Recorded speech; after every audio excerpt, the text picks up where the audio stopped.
Pretty much ain't nothing I can't get done. Like, look at last week. It was coming up on Bring Your Horsey to School Day, and I just knew that Cletus Sneed, my nemesis, would be trotting into algebra on his fancy sports horsey Mr. Dynamite. And he'd be talking my darned ear off about how he broke the horsey all by himself using his big muscles.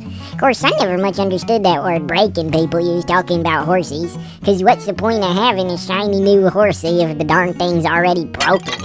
Well, I didn't have half a horsey to my name, but I knew just where to find one. You see, there's a big horsey lives on top of Heartbreak Hill, and everybody calls him Deathface on account of he's so scary. All the most muscular fellas in town have tried to break him, but they all turned out broken instead. Well, I moseyed on up the hill anyway, since I'm pretty much always real brave. First thing Deathface did when he saw me was lay his ears flat, which I reckon meant something like, "Get away from me, dang it." Then I saw that Deathface was actually wearing a little mascara, which I bet all them folks who came over here probably didn't even notice.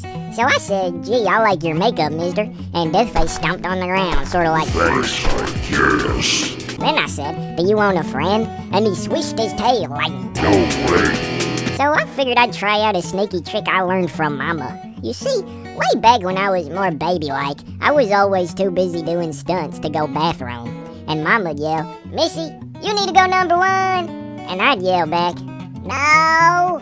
And Mama'd look at me and say, "Yes, you do. I can see it in your eyes." And I'd grumble all the way to the commode thinking, how'd she do that? So anyway, I leaned in close to Mr. Deathface and said, "No, sir, I think you do want a friend. I can see it in your eyes." And he leaned towards me all surprised, like, and I said, "How about you and I can be friends, and I promise I won't be trying to break you or nothing." And he walked a little circle, which I took to be him just thinking things over. Then he leaned his head all the way down, sort of saying, "Well, I'm on it." So I did.